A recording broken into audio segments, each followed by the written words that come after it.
지금 대한민국에서는 총성은 없지만 치열한 체제 전쟁이 전개되고 있습니다. 일종의 내전 상태입니다. 한쪽은 자유민주주의를 허물고 공산사회주의 체제로 변혁하려는 주사파 등 좌파 세력이고, 다른 한쪽은 대한민국의 자유민주주의를 수호하려는 우파 세력입니다. 이 체제 전쟁은 좌우파 간 사상전, 이념 전쟁으로 전개되고 있기 때문에 적과 아군의 식별도 어렵고 전선도 없는 전쟁입니다. 이러한 사상전은 직장 내 직원들 간, 친구들 간은 물론 가족들 간에도 자주 일어납니다. 우리는 이미 체제 전쟁을 심각하게 겪은 나라입니다. 해방 이후 어떤 체제의 나라를 만드느냐를 두고 좌우익 세력 간 치열한 사상전, 체제 전쟁을 겪은 바 있습니다. 해방 직후 일어났던 대구 폭동, 제주 4.3 사건, 대한민국 건국 직후 일어났던 여순 반란 사건 등이 그것입니다. 북한의 남침으로 시작된 6.25 전쟁은 세계 전쟁사에서도 가장 참혹한 전쟁이라고 평가될 만큼 민간인 피해가 컸던 전쟁입니다. 군인들만 싸운 게 아니고 마을에서 좌우 주민들끼리 죽이고 죽는 처절한 일이 일어난 사상전 체제 전쟁이었습니다. 북한군이 마을에 나타나자 좌파 주민들이 환영 대회를 하고 붉은 완장을 차고 앞잡이 노릇을 했습니다. 이들은 지주, 자본가, 경찰 가족, 군인 가족 등 우파 주민들을 반동분자로 지목하며 집집마다 샅샅이 뒤져 찾아내 처형하는 데 주도적 역할을 했습니다.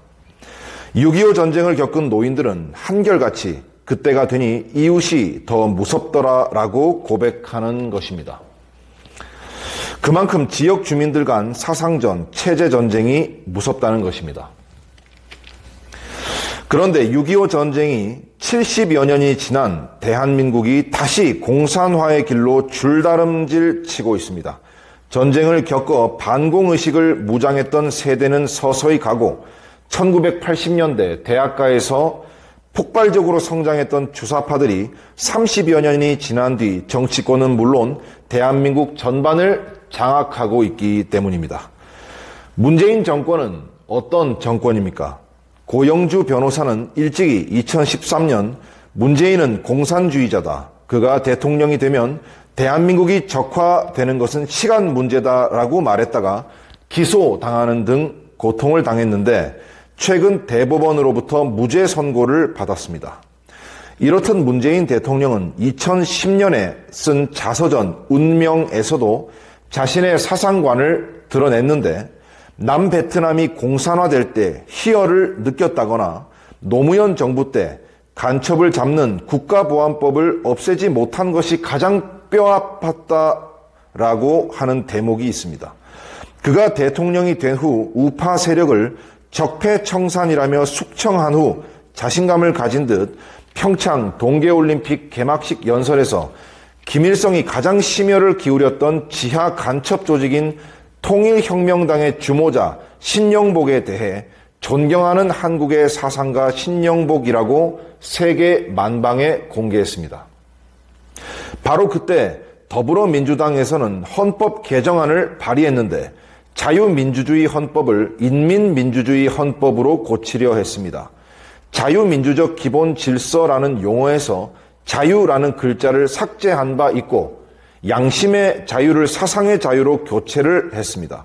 사상의 자유를 헌법에 명시하는 순간 국가보안법은 사라지고 공산주의, 사회주의, 주체사상 등 북한의 사상이 아무 조건 없이 교육, 선전, 조직하는 자유가 보장되는 것입니다. 문재인 정권은 헌법 개정이 무산되자 법률, 명령, 조례 등 다양한 우회적 방법으로 체제 교체 작업에 돌입했고 문재인 정권기 내내 속도를 늦추지 않았습니다. 좌익 운동권 출신인 김문수 경사노위원장은 빨리 간파를 했습니다. 본인이 좌익 노동운동을 할 때 주사파를 많이 겪어봤기 때문입니다. 그는 2019년 7월 주사파가 집권한 대한민국이라는 페이스북 글에서 주사파들은 촛불혁명으로 자유대한민국을 거의 무너뜨렸고 세계 어떤 공산혁명 때보다 더 완벽하게 국가 권력을 장악했다고 주장했습니다. 대한민국은 자유민주주의 우파의 나라인데 어떤 이유로 주사파가 선거에서도 승리하고 모든 국가, 사회 권력을 장악할 수 있었겠습니까? 가장 큰 이유는 80여 년간 쉼없이 강력하게 추진해온 북한의 대남 공작 때문입니다. 북한의 대남 공작 전략을 수립했던 김국성 선생에 따르면 그간 북한의 직파 간첩 규모가 15만 명이라고 했고 그들에게 포섭된 간첩은 10배인 150만 명은 될 것이라고 추측했습니다. 직파 간첩과 포섭된 간첩에 의해 직간접적으로 영향을 받은 국민들의 수는 감히 상상하기 힘듭니다. 상당수 국민들이 알게 모르게 영향을 받고 있다고 보아야 할 것입니다. 우리나라가 북한의 대남 공작의 소나기에 놀아나고 있다는 가장 확실한 증거는 이석기가 주도하는 경기 동부연합이 대한민국의 중심부를 장악한 현실입니다. 이석기의 경기 동부연합은 용인, 성남 지역을 거점으로 투쟁한 한총련 산하 지하 세력으로 주사파 중에 주사파여 북한을 가장 열렬히 추종한 종북 세력입니다. 이석기의 경기 동부연합은 북한의 공작으로 민주노동당에 들어가 2006년 민노당의 당권을 장악했고 2011년 통진당으로 확장 개편했습니다. 이석기의 통진당은 2012년 총선에서 민주당과 야권 연대를 통해 국회의원 13석을 차지했으며 이어 12월에 있는 대통령 선거에서 민주당 문재인과 공동정부를 구상하려다 통진당 내분 사태로 무산된 바 있습니다. 만약 2012년 5월 통진당 내분 사태만 일어나지 않았다면 이석기와 문재인의 공동정권을 출연해 볼 뻔했습니다. 이러한 2012년 총선 대선 전략이 북한의 지령이었다는 것은 2011년 8월 적발된 왕제산 사건에 이미 드러나 있습니다. 이석기가 2013년 8월 RO 사건으로 구속되었고 8년간 교도소에 갇혀 있었음에도 불구하고 이석기의 경기 동부연합은 점점 세력이 대한민국 전체로 확대된 상태입니다. 이석기의 경기 동부연합은 이재명과 함께 대한민국 제1정당인 더불어민주당을 장악했고 정부에 버금가는 민노총마저 장악했습니다. 2020년 12월 위원장 선거에서 경기 동부연합 소속인 양경수가 단독으로 민노총 위원장에 당선되었기 때문입니다. 민노총은 이미 노동단체가 아닙니다. 정치단체이자 체제를 변혁하겠다는 의도를 노골적으로 드러낸 바 있습니다. 사회 대전환, 주택의 50% 국유화, 주한미군 철수를 선포했고 윤석열 대통령을 끌어내리고 정부 전복을 노리고 있습니다. 이미 체제전쟁을 선포한 것입니다. 윤석열 정부도 민노총과의 싸움이 단순한 노동단체와의 대결이 아니라 반체제 세력과의 체제전쟁이라는 사실을 알아차리고 적극 대응하고 있는 것은 다행입니다. 그런데 우리 국민의 다수는 체제가 바뀌는 심각한 상황인 줄 모르고 아직도 여전히 자유민주주의 체제가 잘 유지되고 있는 줄 착각을 하고 있는 것입니다. 왜 그렇겠습니까? 문재인 정권이 국회나 지방의회를 통해 법률이나 조례라는 합법적인 방법으로 바꾸고 있기 때문입니다.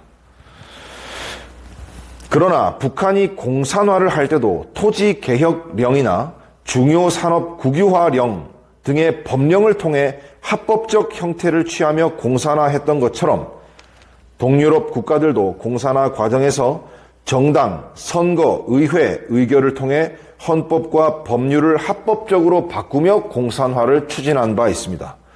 베네수엘라 차베스도 1998년 선거로 정권을 잡은 후 49개의 법률을 바꾸어 사회주의 체제로 변혁했습니다. 국회에서 만든 법률에 의해서도 얼마든지 체제 변혁을 할 수 있다는 점을 우리는 명심해야 할 것입니다. 문재인 정권은 지난 5년 동안 4,025건의 법률을 개정했고 제한된 법률안 수만 해도 2만 3천여 건이 넘고 8만 건 이상의 조례를 개정했습니다. 그 법률안 조례안 하나하나 안에 자유민주주의 체제를 허물고 인민민주주의, 프롤레타리아 좌파 독재 체제를 거쳐 공산사회주의 체제로 변혁하려는 무서운 독소 조항들이 수없이 스며들어 있습니다. 검수완박법, 국가정보원법, 경찰정법, 자치경찰제, 이런 문재인 정권의 재정 개정안 법안 전체를 대상으로 샅샅이 분석해 그 독소 조항들을 완전히 제거해야 합니다. 조례도 마찬가지입니다. 현재 조례에 의해 시행되고 있는 주민자치회, 마을교육공동체, 마을경제공동체 등도 그 안에 좌파 마을 활동가들이 읍면동을 장악하도록 하는 장치들을 무수히 심어 두었습니다. 이같이 좌파 세력이 박아놓은 반대한민국적 족쇄들을 뽑지 않고서는 대한민국의 자유민주주의 체제는 오래 유지되기 힘들 것입니다. 전복된 대한민국을 다시 회복하기 위해서는 단순한 개혁으로는 불가능하고 혁명적 조치가 있어야 하는 것입니다. 우선 대한민국에 박혀있는 법률, 조례 등 체제 변혁적 입법들을 제거하려면 우선 총선에서 우파 정당이 200석 가까운 의석을 차지한 후 입법 혁명을 강력히 추진해야 합니다. 그래야 잘못된 사회주의 악법들을 제거하고 대한민국을 정상화시킬 수 있습니다. 우파 정당이 200여 석을 차지하려면 우선 국민, 유권자의 다수가 이 문제의 심각성을 깨달아야 합니다. 그래서 자유마을 운동이 필요한 것입니다. 그러면 어떻게 주민들을 깨우칠 수 있겠습니까? 대한민국 3,506개 마을에서 좌파 세력의 실체를 꾸준히 알리는 주민 깨우기 운동이 가장 효과적입니다. 대한민국 국민들 속에는 6.25 전쟁의 결과로 각인된 반공기저 정서가 깊이 내재되어 있습니다. 공산주의는 안 된다는 사상적 각성이 노인 세대에 깊이 각인되어 있습니다. 젊은 세대들도 자유민주주의를 좋아하고 북한과 같은 공산사회주의 체제를 싫어합니다. 그럼에도 불구하고 좌파 세력이 모든 분야에서 우세를 점한 것은 일반 국민들이 진보 세력, 민주 세력, 평화 세력 등으로 포장한 반체제 세력의 실체를 잘 모르고 있기 때문입니다. 그들의 정치적 속임수에 속아서 그렇습니다. 그래서 주민 깨우기 운동이 필요한 것입니다. 자유마을 운동을 통해 대한민국은 체제 전쟁 중이다. 다시 마을로 가는 체제 전쟁 등의 소책자 교육 자료를 배포함은 물론 주민 깨우기 운동을 적극적으로 전개해 나가야 합니다. 주민들에게 알려야 할 사항은 두 가지입니다. 하나는 현재 대한민국은 심각한 체제 전쟁 상황임을 알려 위기의식을 갖도록 하는 것입니다. 두 번째는 체제 위기를 가져오는 세력이 민주 세력, 진보 세력으로 거짓 포장하고 있는 주사파 등 반체제 세력이라는 사실을 국민들에게 일깨우는 것입니다. 이를 통해 좌파 세력의 양의 탈을 벗기고 늑대의 본질을 드러나도록 해야 합니다. 국민의 다수가 두 가지 사실을 알고 단호히 대응하는 날 대한민국의 체제 전쟁은 사실상 승리로 막을 내릴 수 있을 것입니다.